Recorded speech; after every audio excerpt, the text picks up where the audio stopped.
Hello and welcome to a brand new blog. বন্ধুরা, কেমন আছো তোমরা? আশা করছি তোমরা সকলে খুব খুব খুব ভালো আছো। শাড়ি টাড়ি পরে সেজে গুজে বেরোচ্ছি ঠিকই, তবে আগেই বলে দিই ভিডিওটা কিন্তু আজকের না। কি প্রচণ্ড গরম, আর আজকাল গরমে কি পরবো ভাবতে গেলে এটা ওটা সব কিছুতে হাত দিয়ে শেষমেশ একটা শাড়ি তুলে ফেলি। Thanks to my new found love for cotton saris আমার অনেক অনেক দিন পুরনো সুতির শাড়িগুলো বের করে পরা হচ্ছে। একদিন আমি তোমাদের আমার কাবার্ড খুলে আমার কটন শাড়ির কালেকশনগুলো দেখাবো। শাড়িগুলোর সাথে ডেফিনেটলি জড়িয়ে থাকা অনেক গল্প থাকবে, মনে পড়লে সেগুলোও শেয়ার করব। আজকের সাউথ কটনটাও কিন্তু অনেক পুরনো। আরে বলাই তো হয়নি আমি কোথায় যাচ্ছি। আজকে আমি, আমার দিদি অবন্তী আর আমাদের আরেক বন্ধু অনিতা, আমরা চারজনে মিলে যাচ্ছি নিউ টাউন বিজনেস ক্লাব। ক্লাবে বসার প্ল্যান আমরা অনেক দিন ধরেই করছি, কিন্তু কিছু না কিছু কারণে সেটা ক্যান্সেল হচ্ছিল। আজকেও হতো না যদি না অবন্তী সবাইকে জোর করে ধরে নিয়ে চলে না আসতো। সবাইকে পাওয়া গেলেও আজকাল দিদিকে পাওয়া যাচ্ছে না। বাড়িতে যবে থেকে কাজ লাগিয়েছে তবে থেকে কিন্তু ও হাতের বাইরে চলে গেছে। অনিতা, আমাদের আরেক বন্ধু যাকে তোমরা দেখলে, তার বাড়িটা কিন্তু ক্লাব থেকে একেবারে হাঁটা ডিস্টেন্স। আমি আর অনিতা দুজনেই মেম্বার, কিন্তু আমার কোনোদিনই আসা হয় না। সুব্রত যাও বা নিজের ব্যাচমেটসদের সঙ্গে মাঝে মাঝে এখানে আসে, আমার তো একেবারেই হয় না। অনিতার মতন যদি আমার ওয়াকিং ডিস্টেন্সে বাড়ি হতো, ক্লাবের অনেক ফ্যাসিলিটিস কিন্তু আমি ইউজ করতে পারতাম। খাওয়া দাওয়া ছাড়াও জিম, সুইমিং পুল, আর সুব্রত টেনিসটা রেগুলারলি খেলতে পারতো। যাই হোক, যেটা নেই সেটা ভেবে কি হবে বলো। চারজন মহিলা যখন এক জায়গায় হয়, সেই আড্ডায় যা যা ইনগ্রিডিয়েন্টস থাকার কথা, আজকে আমাদের আড্ডায় সব কিছু ছিল। অল্প হলেও একটু পিএনপিসিও ছিল। ইনশর্ট আড্ডাটা ছিল খাট্টি মিঠি আর তিখি, তবে খুব একটা লম্বা আড্ডা দেওয়া হলো না। আজকে ক্লাবের ডাইনিং হলটা ছিল ফুল হাউস, তাই তাড়াতাড়ি করে খাওয়া দাওয়া সেরে বেরিয়ে পড়লাম।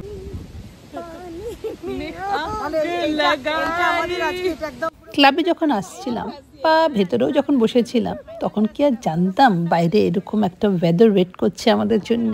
মেঘ দেখলে যেরকম ময়ূর পাখা মেলে দেয়, আমাদেরও সেরকমই অবস্থা হয়েছিল। মনের পাখা যেন একেবারে খুলে গেল মুহূর্তের মধ্যে। গরমকালের এই হঠাৎ বৃষ্টিগুলো আমার সব থেকে বেশি প্রিয়। এবার বাড়ি ফেরার অপেক্ষায় ছিলাম। ঘরে ঢুকে সব জানলা দরজা খুলে দিয়ে হাতে এক কাপ কফি বা চা নিয়ে লাইট অফ করে জানলার পাশে বসার অপেক্ষা। আই অলওয়েজ থ্যাংক গড এই মুহূর্তগুলোকে উপভোগ করার মন বা মনের অবস্থা দেওয়ার জন্য। একটি বাচ্চা মেয়ে আমাকে কমেন্টে লিখেছিলে, আন্টি তোমার সহজ সুন্দর জীবনটা আমার খুব ভালো লাগে। আমি একটা গ্রোন আপ ছেলের মা, তাই আমি জানি হাউ স্ট্রেসফুল লাইফ ইজ। তাই এই সহজ সরল জীবনটাই আমি সবার জন্য প্রে করি। আর এটা নেক্সট ডে আমি যাচ্ছি রূপার কাছে। জয়কে ধরেছি আমাকে ড্রপ করার জন্য। জানো তো, সকাল থেকে ক্যামেরা খুলে ছুটে ছুটে ব্লগ করতে আমি পারি না, তাই আমার ব্লগটাকে মনে করবে একটা কোলাজ, আমার জীবনের কিছু মুহূর্তের কোলাজ।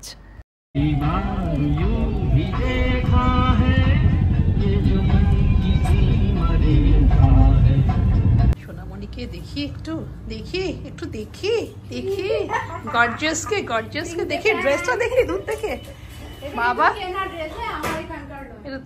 কিন্তু কি সুন্দর লাগছে। আমি তোমাকে এটা দেখেছি কোথায় বলো তো? বাইরে, বালিতে। ইয়েস বালিতে। আমার ট্রাউজার গুলো এত টাইট না, তুমি ড্রেস পরবে, কি আর। হ্যাঁ, জিনিসটা দেখ। ও ব্লাউজও হয়ে গেছে। ও মাই গড, এমব্রয়ডারি তো যাবে। ও এখনো এমব্রয়ডারি হয়নি। Wow, lovely. এখনো হয়নি, এটা দেখাবো না। দেখাবো না বলে তো দেখিয়েই দিলাম। তবে আমি ওয়েট করছি এই ব্লাউজটার ফাইনাল লুকের জন্য। আর এখানে চলছে দুই বন্ধুর কিছু হ্যাপি মোমেন্টসকে ক্যামেরা বন্দি করার চেষ্টা। রূপার বুটিকে যখন আমি থাকি, তখন আমার অনেকের সঙ্গে দেখা হয়, যারা কিনা আমার ভ্লগসের মাধ্যমে আমাকে চেনে, আমার জীবনে কি কি হচ্ছে মোটামুটি সব কিছুই জানে, অথচ আমি তাদের ব্যাপারে কিচ্ছু জানি না। when they smile at me, আমার মনে হয় আমাকে কি চেনে বা আমাদের কি কখনো দেখা হয়েছে। তারপর যখন বলে না তোমার ব্লগস দেখি, তখন আমি বুঝতে পারি। আজকেও ত্রিনার সঙ্গে দেখা হলো, my lovely friend. One sec, আমি কি নামটা ঠিক বললাম? যাই হোক, তোমার মেয়ের নামটা কিন্তু আমার মনে আছে, প্রীতি। আর সেই জন্যই রূপার কাছে গেলে আমার অনেক সময় লেগে যায়। আমি বসে যাই গল্প করতে, ভুলেই যাই কি কাজে এসেছিলাম। ওই যে টেবিলের উপর কাপড়টা দেখছো, মনে আছে? পুরীতে গেছিলাম যখন, প্রিয়দর্শিনী থেকে কিনেছিলাম। 120 কাউন্টসের যেরকম কাপড়টা সেরকমই তার কাজটা এখান থেকে দেখা যাচ্ছে না ঠিকই, কিন্তু টিপিক্যাল বোমকাই কাজ। অনেকদিন আগে সব কাটা কাপড় ব্যাগে পুরে একদিন নিয়ে চলে এসেছিলাম রূপার কাছে। আমার মনে হয় আমি তোমাদের দেখিয়েওছিলাম। আর সেগুলো যে রূপার বুটিকের কোন কোনায় এতদিন পড়েছিল জানি না। আজকে দেখলাম রূপা সব কিছু এক জায়গায় করে একটা পোটলা বানিয়েছে। তারপর আমাকে কল করে বলল, তুমি আরেকবার এসে ভালো করে মেজারমেন্টটা দিয়ে যাও। শুধু মেজারমেন্ট দিতে হলে হয়তো আমি বলে দিতাম যা তোমার কাছে আছে সেটা দিয়েই তুমি কিছু একটা করে দাও। তবে আমাদের আড্ডার চান্সটা আমি মিস করতে চাইছিলাম না।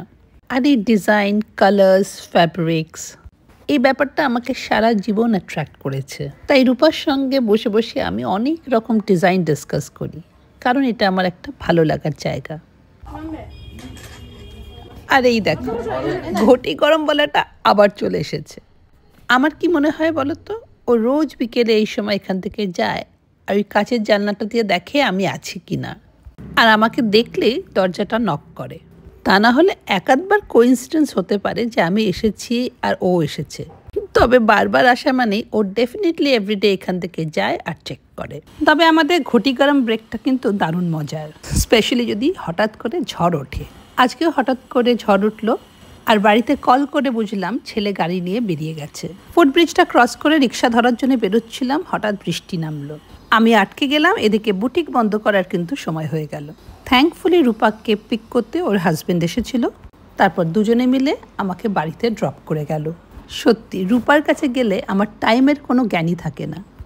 আরে হ্যাঁ, যে ইম্পর্টেন্ট কাজের জন্য রূপার কাছে এসেছিলাম সেটাই তো বলতে ভুলে গেলাম। আমার ইঁদুরে কাটা জামদানি কুর্তিটা কিন্তু রেডি, আমার পরে দেখা হয়ে গেছে। বাড়িতে নিয়ে গিয়ে প্রথমেই তোমাদের জন্য একটা ভিডিও বানাবো। সামান্য কিছু অল্টারেশন আছে, সেটা না হয় আমি পরে করিয়ে নেব। শাড়িটা দিয়ে ড্রেসটা কেমন লাগছে সেটা জানার জন্য তোমরা ডেফিনেটলি খুব ইন্টারেস্টেড থাকবে, আমি জানি।